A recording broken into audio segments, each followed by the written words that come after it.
Bismillahirrahmanirrahim. Assalamualaikum warahmatullahi wabarakatuh. Waalaikumsalam warahmatullahi wabarakatuh. Alhamdulillahirabbil alamin wassalatu wassalamu ala asrofil anbiya'i wal mursalin wa ala alihi washabbihi wasallam ajmain amma ba'du. Pertama sekali marilah kita mengucapkan rasa syukur kepada Allah Subhanahu wa taala yang telah memberikan kita nikmat kesehatan sehingga kita bisa melangkahkan kaki mengayunkan tangan menuju sekolah yang kita cintai ini. Seterusnya selawat beserta salam marilah kita kirimkan kepada Nabi besar Muhammad SAW dengan mengucapkan Allahumma sholli ala sayyidina Muhammad wa ala ali sayyidina Muhammad. Yang terhormat Ibu Kepala Sekolah yang sudah hadir di tengah kita pada hari ini. Kemudian Bapak Pembina Kedisiplinan yang juga telah hadir di sini. Seterusnya kepada Ibu Wakil Kesiswaan dan Bapak Ibu Majelis Guru yang kami hormati.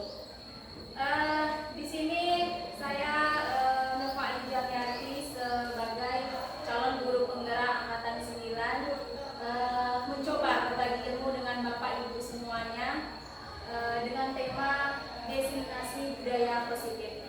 Jadi saya pilih diseminasi budaya positif ini adalah untuk tujuannya berbagi ilmu yang saya dapatkan selama pendidikan program pendidikan guru penggerak ini, sedikit mengenai budaya positif.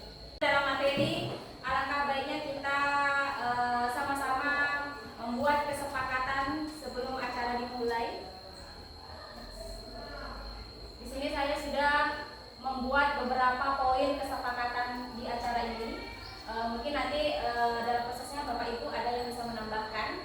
Yang pertama yaitu bersedia hadir di dalam ruangan dari awal hingga akhir acara. Bapak Ibu bersedia? Bersedia. Baik. Yang kedua, berpartisipasi aktif selama kegiatan berlangsung. Bersedia. Yang ketiga, mengangkat tangan jika ingin menyampaikan sesuatu. Bersedia. Oke, menyampaikan sesuatu boleh atau izin keluar boleh juga. Yang keempat, berdoa sebelum dan sesudah acara. Dan yang terakhir yaitu HP disalenkan selama acara berlangsung. Oke Bapak Ibu, mungkin ada tambahan, ada masukan dari Bapak Ibu semuanya? Baiklah. Sesuai dengan poin yang keempat, yaitu berdoa sebelum dan sesudah acara, saya bisa memohon bantuannya kepada Pak Fauzi untuk berdoa dulu kita bersama sebelum acara dimulai. Silakan Pak Fauzi. Baik Bapak Ibu semuanya, untuk memulai acara pada pagi hari ini akan lebih baiknya kita berdoa semoga acara yang kita laksanakan pada pagi hari ini bisa berjalan dan sesuai yang diniatkan. Berdoa menurut agama dan kepercayaan masing-masing. Berdoa mulai. Berdoa selesai. Terima kasih Pak Fauzi telah memimpin doa kita. Mudah-mudahan nanti lancar sampai akhir acara. Amin. Baik, selanjutnya Bapak Ibu, setelah pendidikan kemarin ada modul yang seharusnya saya bagikan kepada Bapak Ibu, yaitu mengenai apa-apa saja yang kita lakukan sebagai seorang guru di dalam kelas ataupun di dalam sekolah. Yang nantinya kita akan bahas ada beberapa poin. Yang pertama yaitu perubahan paradigma belajar. Yang kedua, disiplin positif dan nilai-nilai kebajikan universal. Kemudian teori motivasi hukuman dan penghargaan restitusi, keyakinan kelas, kebutuhan dasar manusia, 5 posisi kontrol, dan yang terakhir adalah segitiga restitusi.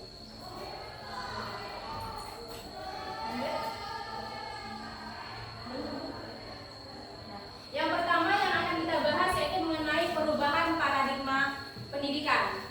Karena selama ini yang kita tahu, yang kita dengar-dengar, yang selalu didengung-dengungkan adalah filosofi pendidikan Ki Hajar Dewantara, yaitu pendidikan memberi tuntunan terhadap segala kodrat yang dimiliki anak agar ia mampu mencapai keselamatan dan kebahagiaan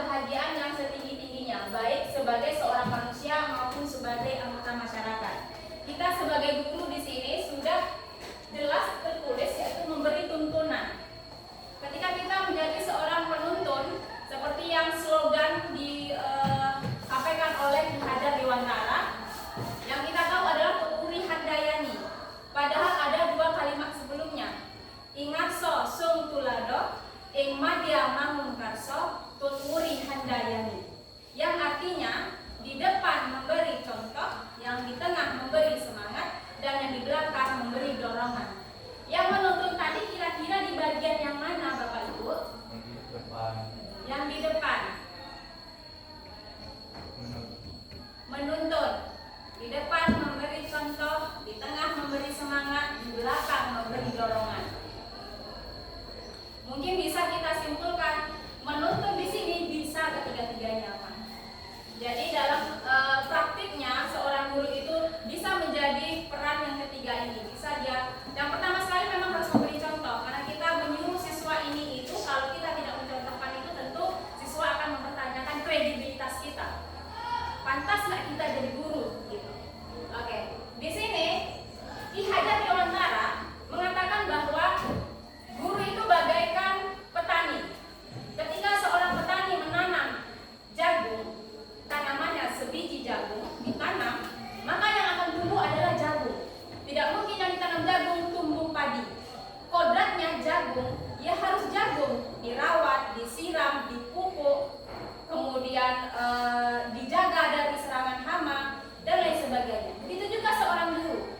Jika anak itu kodratnya itu pintar dalam menggambar, tidak mungkin kita suruh dia lomba matematika atau kita tuntut dia untuk nilai tinggi atau tuntas di dalam matematika. Mungkin ada nilai mendasar atau KKM yang harus kita penuhi, tapi itu tidak menjadi tuntutan mutlak kita. Maka dari itu kita harus mengajarkan anak sesuai dengan kodratnya.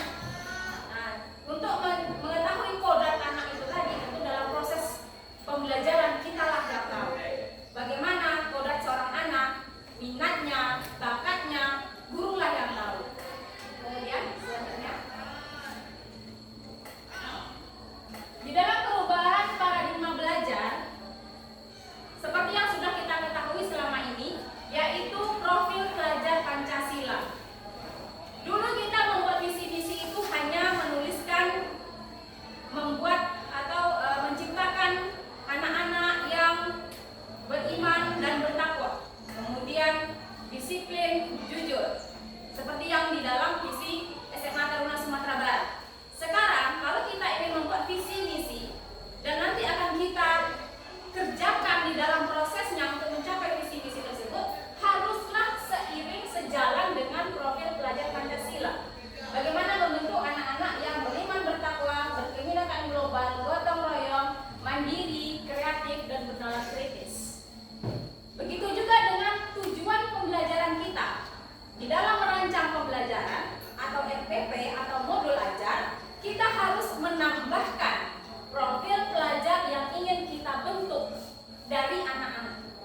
Bagaimana anak-anak itu tidak hanya difokuskan kepada akademik, tapi juga karakternya, yaitu ini tadi, yang 6 elemen ini tadi. Nah, kalau di kelas kita sudah bisa mencapai ini, berarti sekolah kita sudah berhasil mencapai visi misi kita. Demikian Bapak Ibu. Next. Berikut adalah pertanyaan pemantik. Misil mohon bantu dibacakan. Bila di sekolah Anda tidak ada aturan yang memberikan surat teguran bagi karyawan yang sering datang terlambat, atau tidak ada atasan yang memberikan Anda penghargaan menjadi karyawan terbaik karena sering tepat waktu, apakah Anda akan tetap datang tepat waktu untuk mengajar murid-murid Anda? Jelaskan alasannya. Oke. Mungkin Bu Ratu bisa bantu jawab. Apakah Bu Ratu menunggu reward dulu dari atasan supaya tepat waktu atau bagaimana? Silakan Bu Ratu. Kalau menurut saya tidak Tidak. harus menunggu Oke. karena sebagai guru itu kan kita tahu tanggung jawab kita dari awalnya kita tahu tanggung jawab sebagai guru itu seperti apa. Karena berhubungan dengan saat slogan yang pertama tadi ya Bu ya, Ingaso, Mangkaso, Imadia. Jadi guru di depan memberi contoh. Kalau kita ingin anak kita disiplin, tentu kita dulu yang visi.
Ki Hajar Dewantara ini sudah berpikir sejauh ini pada puluhan tahun yang lalu, tapi masih relate sama sekarang, masih berhubungan, bahkan sekarang diungkit-ungkit kembali. Diajak kita semua untuk berpikir seperti Ki Hajar Dewantara. Bagaimana kita memerdekakan anak dalam belajar, bukan memerdekakan membiarkan anak tidur, membiarkan anak seenak hatinya main HP dan lain sebagainya. Tapi memerdekakan anak yaitu disitulah harus ada disiplin yang kuat. Merdeka dia dalam belajar berhubungan dengan disiplin yang kuat. Sungguh pun disiplin itu bersifat self-disiplin. Self-disiplin adalah disiplin diri kita sendiri yang mewajibkan kita dengan sekeras-kerasnya. Tapi sama saja sebab jika kita tidak cakap melakukan self-disiplin, wajiblah penguasa lain mendisiplinkan diri kita.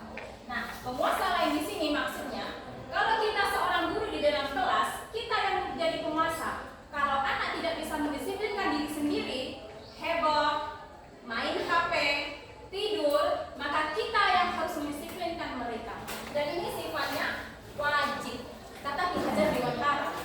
Jadi kita seorang guru nggak boleh kita biarin anak-anak itu berbuat sekehendak. Mereka harus, kalau ingin merdeka belajar, mereka itu tidak hanya bebas dari perintah, tapi juga bisa mendisiplinkan diri sendiri. Kalau nggak bisa, wajib kita yang mendisiplinkan mereka. Nah, kalau Bapak Ibu, tentu kita di sini penguasa kita adalah kepala sekolah.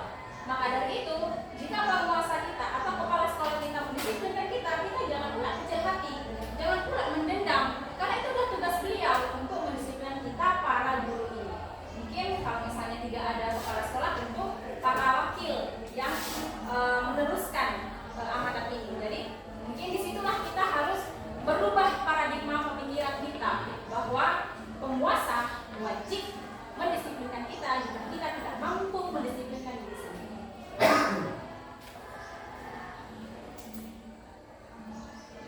Berkaitan dengan disiplin tadi, disiplin adalah sebuah nilai luhur yang diwariskan oleh nenek moyang kita. Bukan hanya nenek moyang kita, nilai-nilai lainnya pun seperti saling menghargai, saling menghormati, tanggung jawab, apalagi gotong royong. Itu sudah ada sejak zaman nenek moyang kita dulu, jauh sebelum kita lahir. Dan itu tidak hanya di Indonesia saja. Nilai-nilai kebajikan ini adalah muncul dari lintas agama, lintas sosial, ras, suku, budaya, dan lain-lain. Organisasi-organisasi di dunia ini sudah mengotak-ngotakkan apa saja nilai kebijakan itu. Nah, kalau di sini kita di Kementerian Pendidikan sudah membuat profil pelajar Pancasila. Bagaimana nilai-nilai positif budaya kita diangkat. Budaya ini bukan dari Sabang sampai Merauke, bukan hanya suku tertentu saja, diangkat menjadi profil pelajar Pancasila. Bagaimana anak-anak itu mengembangkan karakternya sesuai profil ini. Kemudian ada juga 9 pilar karakter Indonesian Heritage Foundation (IHF). Ada 9 pilarnya seperti tanggung jawab, disiplin, saling menghargai, menghormati, dan lain-lain. Selanjutnya ada 7 essential virtues dari Building Moral Intelligence Michael Berger. Ini juga ada 7 nilai yang sangat penting dalam kehidupan kita. Nilai-nilai ini disebut secara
cari berhasil, anak pasti datang semua, tapi ternyata belum tentu. Yang keempat, bahwa orang dewasa memiliki hak untuk memaksa. Nih, yang punya adik nih biasanya, nih, seorang kakak, karena dia merasa dewasa, merasa paling punya power kan. Dek, ini dek, tolong kata tolong itu sebagai kamuflase. Ternyata dia itu hanya menyuruh karena dia merasa berkuasa. Begitu dia menyuruh, dia merasa berkuasa dan memerintah anak-anak, jangan ini, jangan itu, dilarang ini, dilarang itu, tapi ternyata baiklah, untuk meluruskan ilusi tadi, meluruskan kesalahpahaman kita tadi, nanti kita harus mengetahui terlebih dahulu teori motivasi. Yang pertama, untuk menghindari ketidaknyamanan atau hukuman. Yang kedua, untuk mendapatkan imbalan atau penghargaan dari orang lain. Yang ketiga, untuk menjadi orang yang mereka inginkan dan menghargai diri sendiri dengan nilai-nilai yang mereka percaya. Oke Bapak Ibu, ini bisa kita ambil contoh ya. Kalau yang pertama, anak misalnya nih, si Nabil ini masuk ke kelas bukan karena dia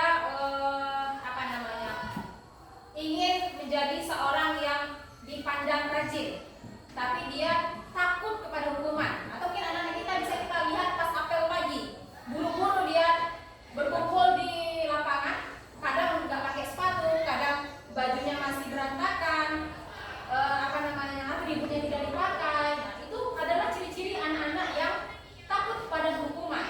Yang kedua, untuk mendapatkan imbalan. Ini contohnya adalah anak-anak yang datang, misalnya kalau tepat waktu di apel pagi, gurunya langsung bilang, tepuk tangan dong untuk anak-anak yang tepat waktu, atau dikasih reward kalau tampil ke depan, dikasih voucher 5.000 misalnya, dikasih apa gitu, hadiah. Jadi mereka ini tampil hanya untuk mendapatkan reward dari kita. Yang ketiga, untuk menjadi orang yang mereka inginkan dan menghargai diri, yaitu orang-orang yang memiliki motivasi internal, intrinsik dari dalam dia. Dia bukan mengharapkan imbalan, mengharapkan reward, ataupun dia takut sama hukuman, tapi dia memang datang ke sekolah dengan niat belajar, niat dari diri, bukan ada pengaruh dari orang lain, dari lingkungan, orang tua, tidak, tapi dari diri sendiri. Oke? Jadi yang ketiga, teori motivasi ini akan berkaitan dengan next slide selanjutnya. Nah, ada suatu kasus. Bu Ratu bisa dibaca, Bu? Ibu Anas, guru kelas 2 SD, mendapatkan masalah. Murid-muridnya tidak bisa tertib berdiri antri di depan pintu kelas dan selalu berebutan masuk ke dalam kelas setelah jam istirahat usai. Ini tentunya sangat mengganggu proses pembelajaran di mana kelas tidak dapat mulai tepat waktu karena Ibu Anas sibuk menenangkan murid-murid untuk waktu cukup lama. Akhirnya Bu Anas berpikir cepat dan mengandalkan stiker bintang. Setiap murid-muridnya akan masuk kelas usai jam istirahat, Bu Anas akan mengiming-iming murid-muridnya dengan stiker bintang. Siapa yang dapat berdiri lurus dan berbaris rapi antri di depan pintu dapat bintang, kata dari Bu Anas. Sebagian besar murid-muridnya menyambut tantangan tersebut dan langsung berdiri rapi di depan pintu kelas agar mendapatkan stiker bintang. Hal ini terus dilakukan Bu Anas selama beberapa minggu karena cukup berhasil membuat murid-muridnya berdiri rapi antri di depan pintu. Sampai pada suatu saat Bu Anas sakit dan terpaksa digantikan Pak Heru. Pak Heru tidak mengetahui tentang stiker bintang dan benar saja. Pada saat mau masuk ke kelas, usai jam istirahat, murid-murid kelas 2 kembali berebutan masuk kelas. Apa yang terjadi? Mengapa? Apa yang terjadi dan mengapa? Ada pertanyaannya berkaitan dengan kasus tadi. Yang pertama itu berdasarkan teori motivasi yang telah kita pelajari tadi. Kira-kira motivasi murid-murid kelas 2 untuk bersedia antri sebelum masuk kelas ini apa Bapak Ibu? Berarti dari 3 teori motivasi tadi yang nomor berapa? Dua. Masih ingat ya, terima kasih Bapak Ibu. Yang kedua, adakah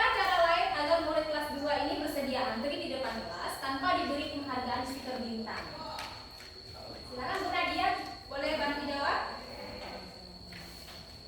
Kira-kira cara apa ya? Kalau menurut saya mungkin dengan cara memberikan reward lain Dengan cara memberikan reward lain. lainnya. Jadi nggak terpaku kepada bintang aja. Oke. Kalau ini kan misalnya tadi kan Pak Heru nih, Pak Heru nggak tahu tentang rewardnya. Kalau Bu Nadia gimana? Berarti tidak bisa. Tidak bisa ya reward dengan Soalnya siswa tadi kan dia itu termasuk dia ingin mendapatkan penghargaan. Oke, berarti teori motivasi yang keberapa ya Bu? Kedua ya. Oke. Teori motivasi kedua mendapatkan penghargaan. Kira-kira ini baik atau buruk Bapak Ibu? Buruk. Ya. Karena belum muncul Sifat motivasi dalam diri sehingga di dalam diri. Dan itu tidak efektif jadinya karena kalau ketika Bu Anasnya tidak ada, anak-anak tetap berebutan. Dan Pak Heru sebagai rekan kerjanya tidak tahu menahu mengenai stiker bintang ini. Mungkin kalau misalnya Bu Anas memberitahu sebelumnya, bisa jadi Pak Heru menyuruh anak-anak baris dulu pakai stiker bintang. Tapi kalau tidak tentu tidak akan efektif. Jadi kira-kira apa ya selain kalau kita tidak memberi stiker tadi gimana caranya ya? Bu Isil, gimana caranya? Kalau memberikan sanksi mungkin tidak mungkin ya Bu ya. Iya. Rasanya kalau sanksi berarti tadi dari motivasi Iya. nomor 1.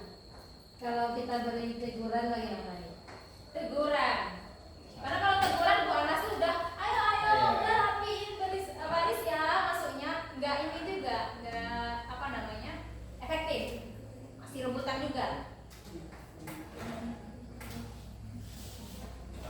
Melalui pujian mungkin Bu Ayu. Melalui pujian. Oh iya Ananda hebat sekarang, ayo masuk kelas. juga Ibu. Reward juga. Jadi nanti Tapi mengharapkan pujian. oke, atau mungkin bisa dimodifikasi ya Bu ya. Mana? Disuruh baris dulu nanti siapa yang bisa jawab pertanyaan Ibu bisa langsung bisa masuk, boleh masuk gitu. 1 tambah 1 berapa? 2 Bu. So, gitu. Bisa jadi. Oke, untuk untuk apa namanya? Memperdalam jawaban kita bagaimana caranya agar murid-murid tadi bisa menunjukkan nilai positif budaya anti masuk kelas. Kita akan membahasnya setelah yang satu ini ya, yang ada saya bikin saya kotak-kotakan. Yang pertama hukuman, kedua konsekuensi, dan yang ketiga adalah restitusi. Nah, hukuman tadi ini yang kita katakan tadi di teori motivasi yang pertama. Hukuman sifatnya tidak terencana atau tiba-tiba, dan itu biasanya dibuat oleh guru langsung. Ketika mendapati siswa yang melanggar aturan, guru langsung menindak, memberi hukuman tanpa adanya kesepakatan terlebih dahulu dengan siswanya. Kemudian hukuman itu biasanya bersifat fisik dan psikis. Fisik misalnya disuruh push-up, jongkok, dan lain-lain. Kalau psikis berarti dengan kata-kata. Kata-kata bisa menjatuhkan. Selanjutnya, menyakiti anak dengan perbuatan kata-kata. Ini yang saya sebut tadi. Menyakiti dengan kata-kata akan membekas di dalam dadanya. Diingat terus itu sampai dia sampai lulus. Gitu. Yang kedua adalah konsekuensi. Konsekuensi ini sudah disepakati bersama, dibuat oleh guru dan murid, dan memberikan rasa tidak nyaman pada murid dalam jangka pendek.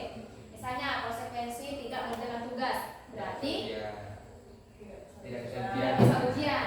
Dan konsekuensinya itu harus mengejar ketinggalan atau membuat tugas dulu, lengkapi dulu, baru boleh ikut ujian. Itu konsekuensinya. Dia hanya nyaman, nggak nyaman itu hanya sesaat. Udah selesai tugas, ya udah bisa ujian bebas kan gitu. Dan yang ketiga adalah restitusi. Restitusi di sini adalah belajar dari kesalahan, bukan menebus kesalahan. Kalau misalnya tadi kan konsekuensi udah kumpul tugas, lengkap tugas, bebas. Gitu. Berarti udah bisa ujian. Jadi kalau restitusi nggak kayak gitu caranya. Dia menuntun, bukan memaksa. Dia menawarkan solusi yang baik. Bagaimana siswa ini belajar dari kesalahannya. Memikirkan betul apa yang dia lakukan itu salah. Dia sadari. Kemudian apa yang bisa ia tawarkan, ia kerjakan untuk bisa belajar dari kesalahan, bukan untuk menebusnya. Contohnya jika ada anak yang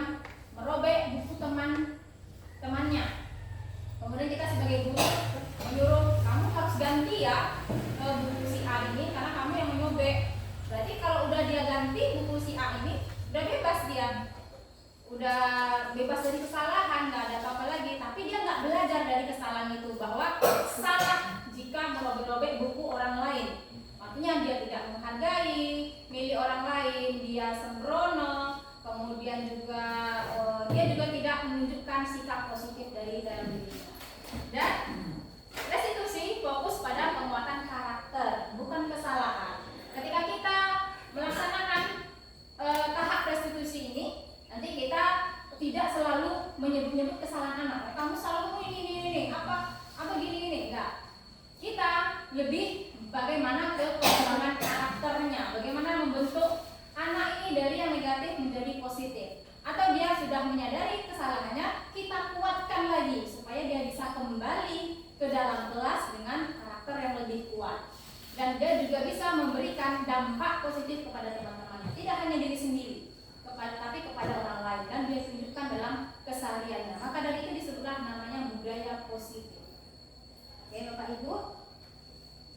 Ibu Ayu, ya boleh Bu. Oke, silakan itu. Di sini sudah ada hukuman atau konsekuensi, Bapak Ibu.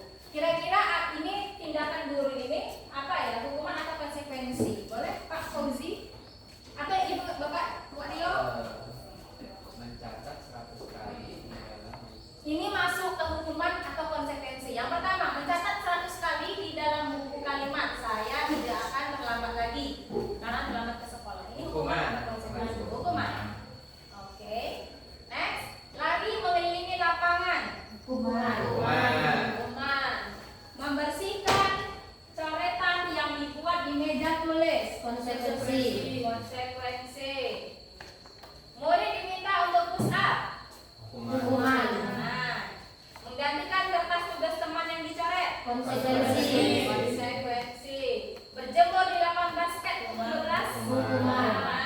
Murid diminta bertelanjang kaki karena nggak pakai sepatu hitam. Hukuman. Gimana hukuman apa konsekuensi? Hukuman. Konsekuensi. Ada hukuman, ada konsekuensi. Kita tulis aja keduanya. Berdiri di depan kelas sambil angkat kaki satu. Hukuman. Hukuman. Membersihkan tumpahan air di meja tulis. Konsekuensi. Konsekuensi. Nah, kalau gitu kita bisa cek yang benarnya. Ini dia. Yang pertama adalah konsekuensi. Yang kedua hukuman, betul. Yang ketiga konsekuensi, hukuman. Nah, ini hukuman. Tadi ada yang konsekuensi. Dan yang ke ini hukuman ada. Oh, ada hukuman. Salah satu ya. Hebat Bapak Ibu semuanya. Kita punya slogan maju bersama, hebat semua. Ya. Kalau saya bilang Guru Taruna, boleh diucapkan sama-sama ya, Bapak Ibu. Guru Taruna, maju bersama, hebat semua. terima kasih. Maju bersama, hebat semua. Ada kasus lagi, Bapak Ibu. Boleh dibaca, Pak Rio? IPA kurang menguasai pelajaran matematika, sehingga pada saat pelajaran tersebut berlangsung, dia lebih banyak berdiam diri atau menggambar di buku pelajarannya. Pada saat guru matematikanya, Pak Seno, menanyakan pertanyaan IPA menjadi gugup dan tak sengaja menjatuhkan tasnya dari kursi, serta tiba-tiba menjadi gagap pada saat berupaya menjawab. Seluruh kelas pun tertawa melihat perilaku IPA yang bicara tergagap dan terkejut tersebut. Pak Seno pada saat itu membiarkan teman-teman IPA menertawakan IPA yang tergagap dan malu luar biasa, dan malahan minta IPA untuk maju ke depan dan berdiri di depan kelas sambil menunjukkan hidungnya karena tidak bisa maju ke depan dan berdiri di depan kelas sambil menunjukkan hidungnya karena tidak bisa menjawab pertanyaan Pak Seno. Kelas semakin gaduh dan anak-anak pun tertawa melihat IPA di depan kelas memegang ujung hidungnya. Oke, terima kasih Pak Rio. Kita jawab tadi ya Bapak Ibu pertanyaan mengenai kasus ini. Yang pertama, apakah Anda setuju dengan tindakan Pak Seno terhadap IPA? Ya. Mengapa? Karena itu karena Ya Bu P, boleh. bisa mempermalukan siswa di depan teman-teman. Oke, bisa mempermalukan siswa di depan teman-temannya. Masuk ke psikis tadi nggak Bu? Iya. Yang kedua, menurut Anda tindakan Pak Seno terhadap IPA adalah sebuah hukuman atau konsekuensi? Hukuman. Hukuman.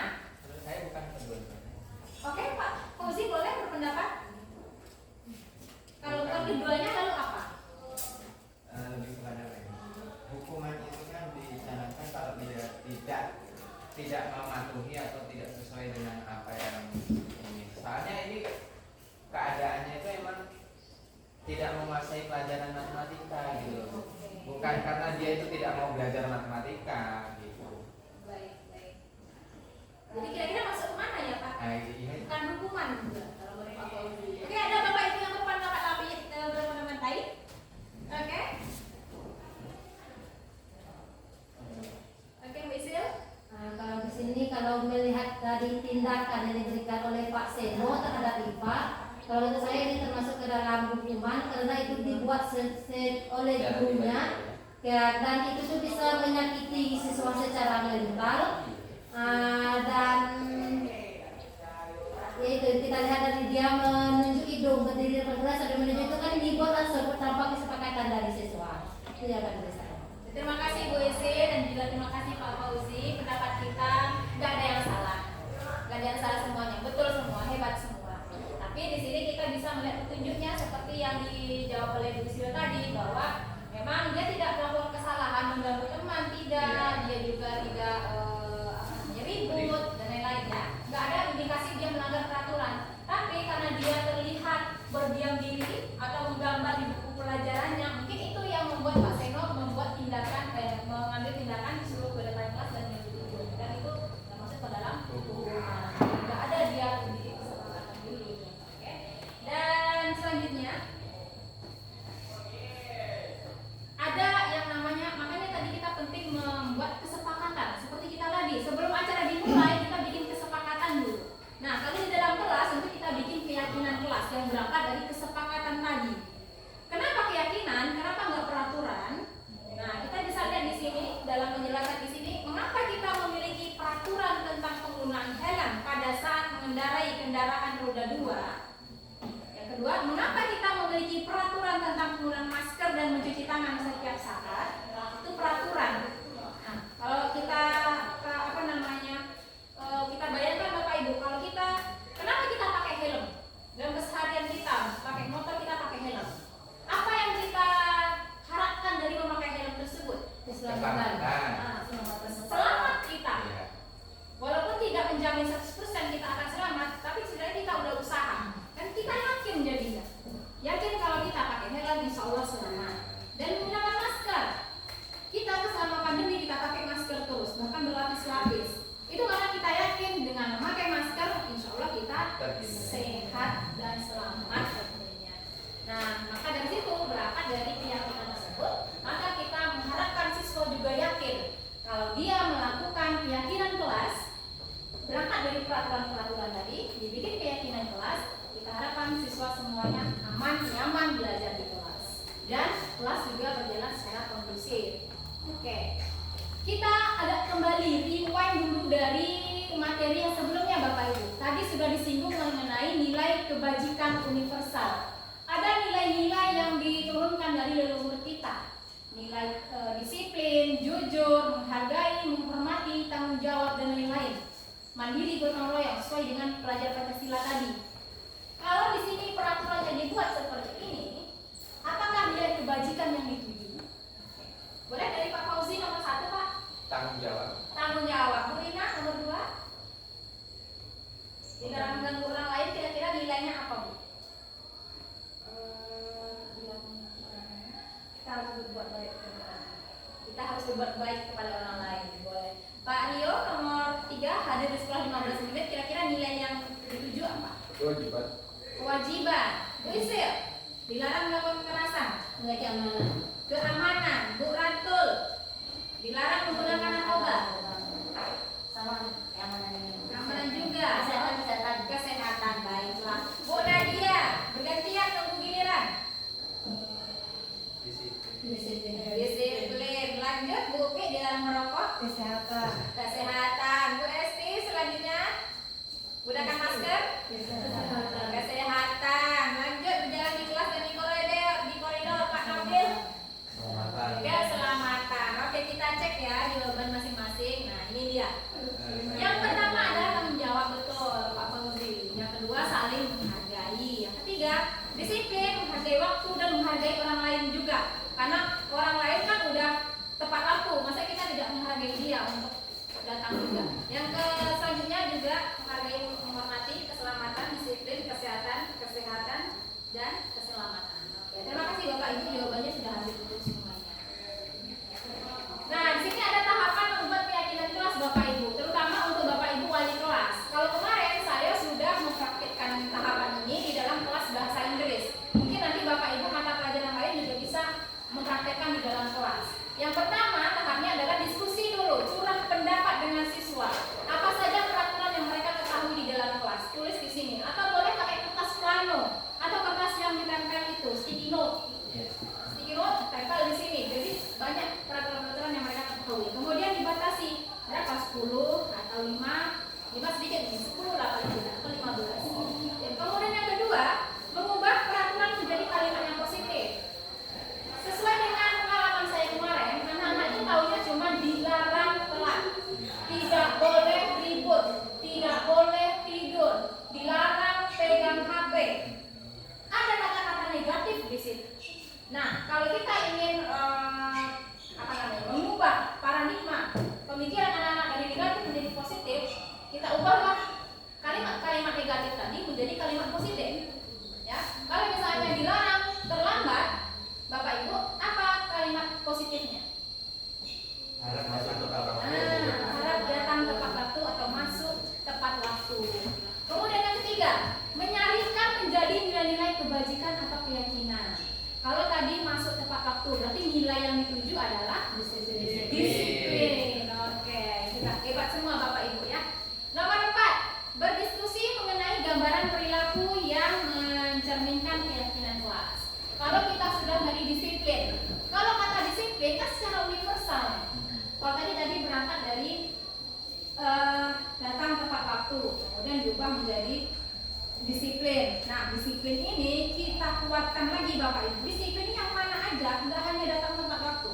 Misalnya disiplin dalam mengumpulkan tugas, disiplin dalam berpakaian, disiplin dalam waktu tadi, dan lain-lain. Itu harus kita perjelas dengan anak kalimat-kalimatnya.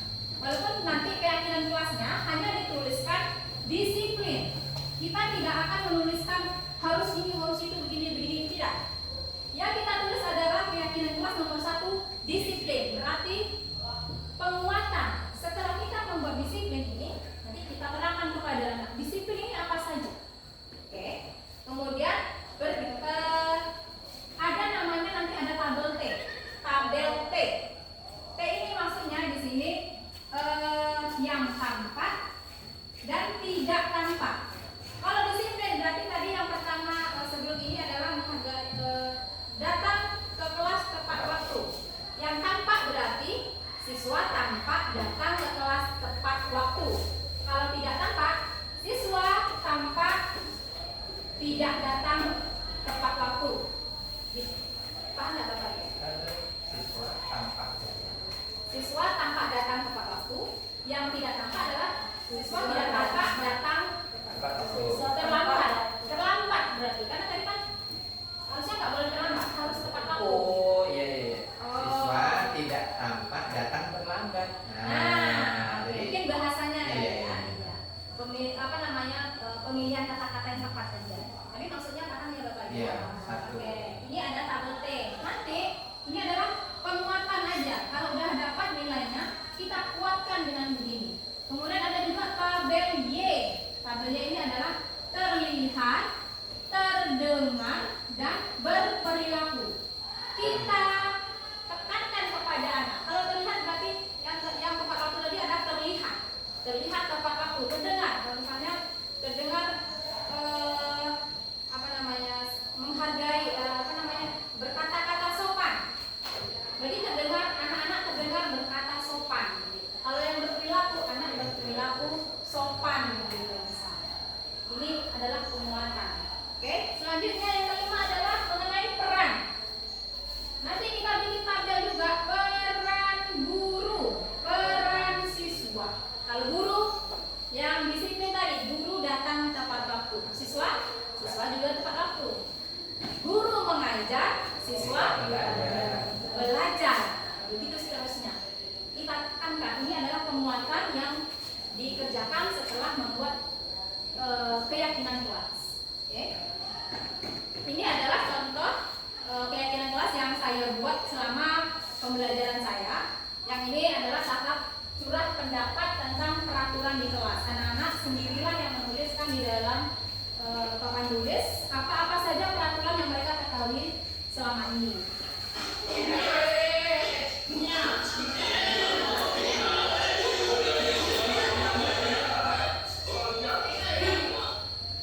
Dan ini adalah dokumentasi pembuatan surat pendapat yang pada tahap mengubah kalimat negatif menjadi kalimat positif, kemudian menentukan nilai kebajikan universalnya. Ini adalah peraturannya. Ini saya bikin di bawah sini ada kalimat positifnya, dan ini adalah keyakinan kelasnya. Ada 7 keyakinan kelas yang telah kami sepakati bersama. Dan ini adalah contoh dari lembaran tanda tangan bersama bahwa ini tanda kami telah sepakat meyakini nilai-nilai ini, dan kami akan siap memulai pembelajaran. Selama proses pembelajaran menjunjung tinggi nilai keyakinan kelas dan akan mematuhi keyakinan kelas ini. Begitu. Ini kalau Bapak Ibu boleh, misalnya ada modal bisa dicetak atau di print aja, dijadikan 4 bisa, kemudian ditempelkan di dinding kelas. Jangan dibuat secantik mungkin kalau bisa. Bapak Ibu, mungkin kita akan lebih mengarah sekarang ke restitusi, yaitu kegiatan atau tahap-tahap yang kita lakukan agar anak bisa belajar dari kesalahannya. Sebelum itu kita harus tahu dulu 5 kebutuhan dasar manusia. Yang pertama yaitu bertahan hidup, yang kedua kesenangan, 3 kasih sayang, 4 kebebasan, dan 5 penguasaan. Kalau bertahan hidup ini contohnya seperti makan, minum, rumah, dan lain-lain. Nah, yang kesenangan ini biasanya yang membuat kita happy, main, hiburan, dan lain-lain. Kalau kasih sayang, perhatian dari orang-orang terdekat atau rekan sejawat kita. Yang keempat, kebebasan, tidak tertumpuk pastinya, tidak tertumpuk oleh peraturan. Nah, itu kebebasan. Pengen merdeka, pengen melakukan sesuatu yang diinginkan. Dan yang terakhir adalah penguasaan. Penguasaan ini bisa contohnya penguasaan dalam kompetensi tertentu, misalnya cakap dalam bernyanyi atau cakap dalam menggambar dan lain-lain, atau cakap dalam akademik. Ini anak biasanya. Untuk selanjutnya ada nilai guru yang berpihak kepada murid, mandiri, reflektif, kolaboratif, dan inovatif. Untuk menjalankan peran kita sebagai penuntun seperti yang disampaikan oleh Ki Hajar Dewantara, kita guru harus mempunyai nilai-nilai yang 5 ini, Bapak Ibu. Kita harus berpihak kepada murid. Apapun yang kita kerjakan di kelas, kita harus memikirkan anak terlebih dahulu. Apa minat anak, bagaimana kesiapan belajarnya, kemudian bagaimana gaya belajarnya, kita harus tahu. Bagaimana cara mengetahuinya? Tentu kita harus membuat diagnosis awal sebelum kita masuk ke materi. Kita lihat anak dulu gimana dia, siap nggak dia belajar dengan materi ini, atau dia butuh penguatan dengan materi yang sebelumnya. Nah, mandiri, Bapak Ibu, kita harus mandiri di dalam kelas. Kita tidak harus selalu menuntut fasilitas yang bonafide, yang bagus, yang lengkap di sekolah kita, karena inilah kita. Apa yang ada kita berdayakan, mandiri kita usahakan. Jadi kita tidak selalu tergantung kepada misalnya teknologi. Kalau mati lampu gimana? Nggak bisa kita memakai fokus, memakai presentasi dan lain-lain. Maka dari itu kita harus mandiri dan kolaboratif. Ini ada kaitannya dengan inovatif. Bagaimana kita menampilkan media yang inovatif, tidak melulu harus menggunakan teknologi. Itulah tantangan kita. Dan kita juga guru harus reflektif. Apakah yang sudah saya lakukan ini sudah benar? Apakah sudah bermanfaat bagi murid? Apa yang harus saya lakukan untuk memperbaikinya ke depan? Dan bagaimana mempertahankan yang baik ini untuk ke depannya?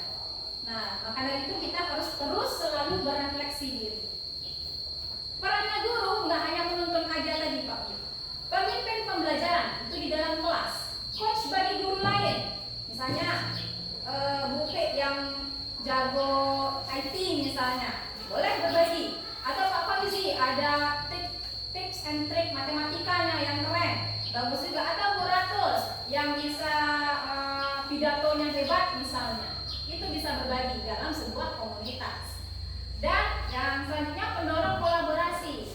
Kita nggak bisa diam-diam aja nyaman dengan peran kita selama ini, adem ayem, pergi ngajar, pulang, nggak bisa kayak gitu. Kita harus berkolaborasi dengan semua pihak, dengan rekan guru, orang tua, pembina kedisiplinan, kepala sekolah, atau bahkan dengan rekan guru dari sekolah lain.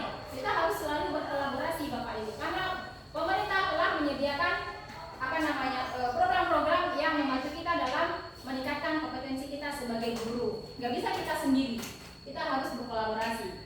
Selanjutnya, mewujudkan kepemimpinan murid. Kita harus memberikan kesempatan kepada murid untuk menjadi pemimpin. Pemimpin dalam kelas, pemimpin presentasi, pemimpin kelompok, dan lain-lain. Kita harus berikan terus kepada siswa kesempatan itu. Yang terakhir, menggerak komunitas praktisi. Harus kita bikin ini komunitas kita, karena kita belum pernah melakukan membentuk sebuah komunitas di sekolah kita. Karena itu dalam kesempatan ini juga saya mengajak rekan-rekan semuanya dan minta izin juga kepada Bu Kepala Sekolah, sudah diberi izin, tinggal kita bergerak Bapak Ibu. Tergerak sudah, bergerak kita lagi dan juga menggerakkan teman-teman yang lain. Ayo kita bersama dalam memajukan sekolah kita. 5 posisi kontrol. Nah, ini seperti yang disampaikan tadi oleh siapa yang baca tadi ya, Pak Hir? Bukan. Siapa tadi yang Pak Seno? Pak Seno ya. Yang dikerjakan oleh Pak Seno tadi. Kira-kira dalam posisi kontrol ini yang mana ya Pak Seno?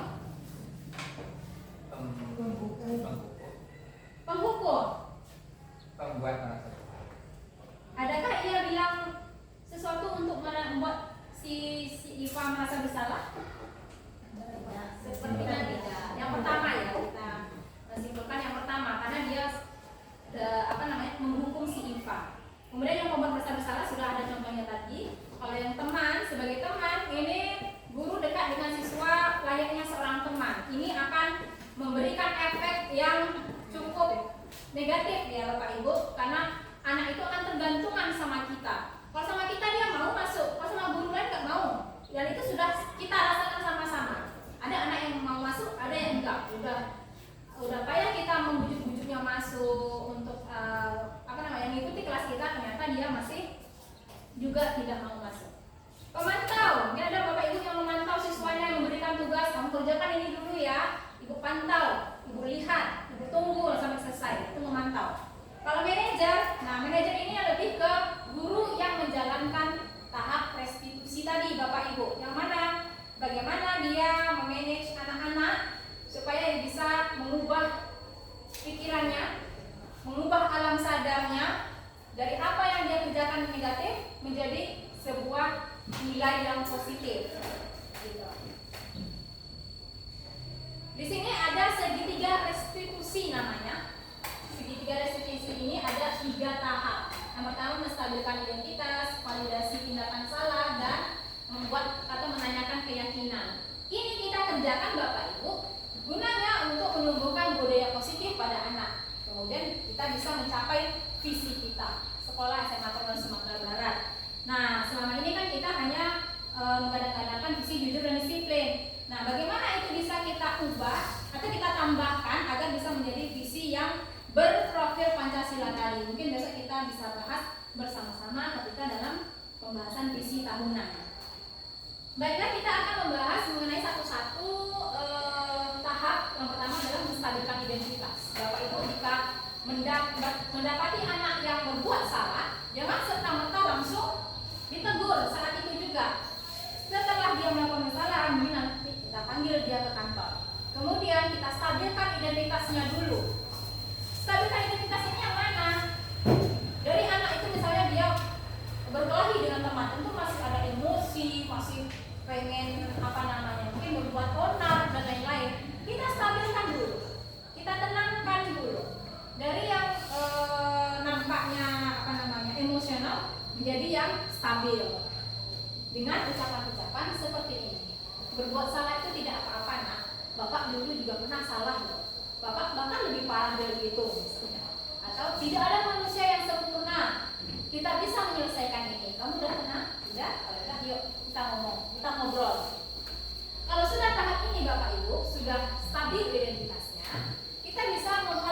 tindakannya dengan mengatakan, padahal kamu bisa melakukan yang lebih buruk dari ini ya, kamu malah tadi bisa aja kamu mecahin kaca, enggak gitu ya, berarti kamu udah lumayan ya gitu. Terus kamu pasti punya alasan mengapa melakukan hal itu. Kamu patut bangga pada dirimu sendiri karena kamu telah melindungi sesuatu yang penting buatmu. Atau kamu boleh mempertahankan sikap itu, tapi kamu harus menambahkan sikap yang baru. Nah, kalimat-kalimat ini hanya sebagai contoh, hanya memandu kita dalam berbicara dengan anak. Kita sebagai guru tentu bukan manusia yang sempurna, pasti ada salah kata. Maka dari itu kita ambil contoh-contoh dari sini boleh, atau pengembangan dari kita masing-masing juga boleh.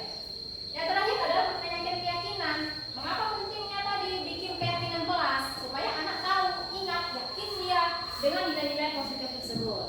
Nah, di sini kita bisa bilang apa yang kita percaya sebagai kelas atau sebagai keluarga, karena kelas itu adalah keluarga. Sekolah semuanya adalah keluarga.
jelas dengan sudah jelas tahap-tahap yang saya tunjukkan di dalam video tersebut.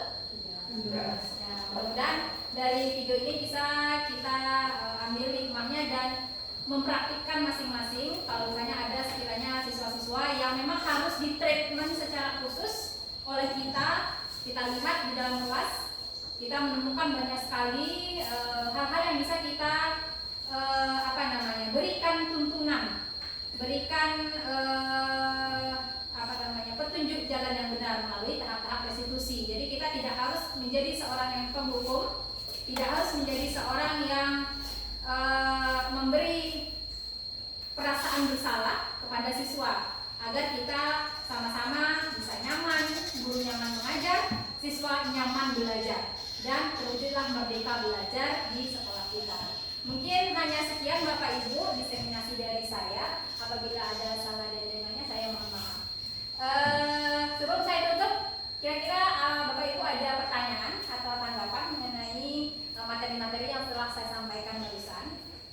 Oke, Bu. Kalau saya lihat Bu, untuk yang restitusi ya. Ya. Restitusi ini memang harus empat mata untuk prakteknya ya Bu. Tidak bisa di dalam kelas kita melaksanakan. Iya. Karena kalau ke dalam kelas seperti yang minggu kemarin saya lakukan, banyak pendengar mata yang melihat, yang lain juga ikut sumbangsi memberikan pertanyaan dan celetukan. Jadi tidak bisa menggali lebih dalam bagaimana pendekatan kita dengan siswa yang kita lakukan restitusi ini.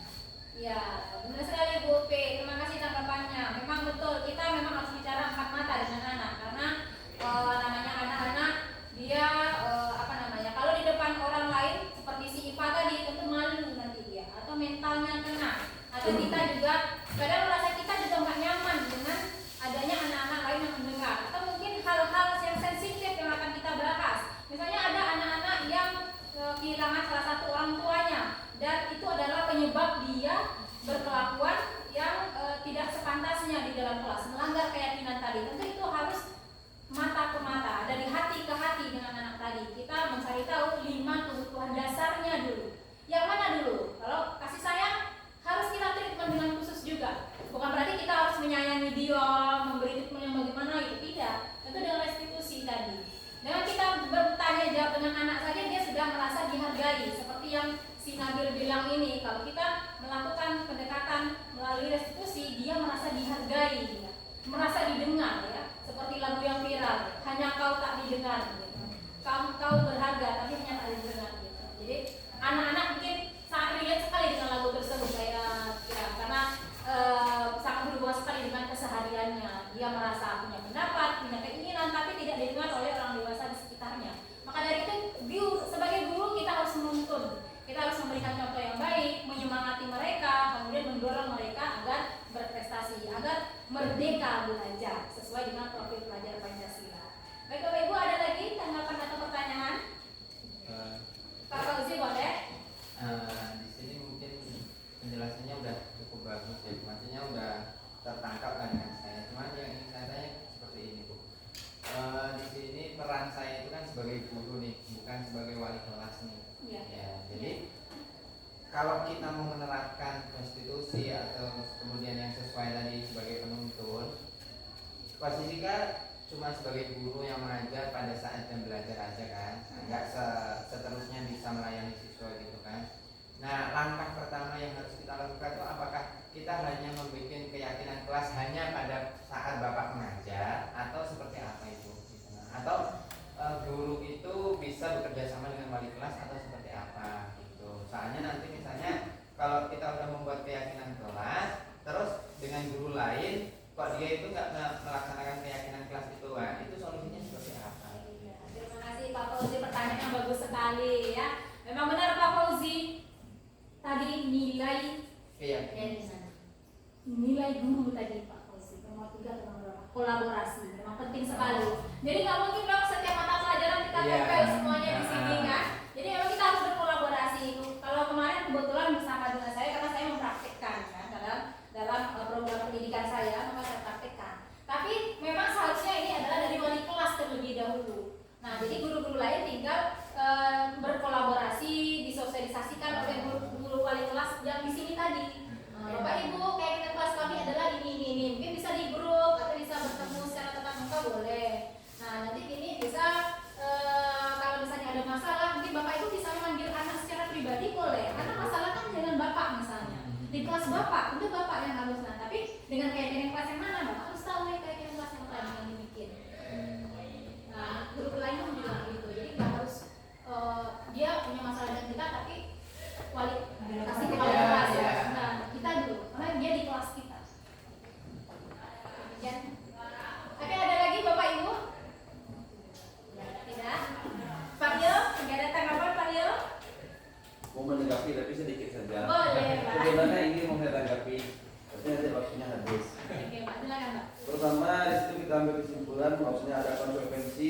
dan restitusi.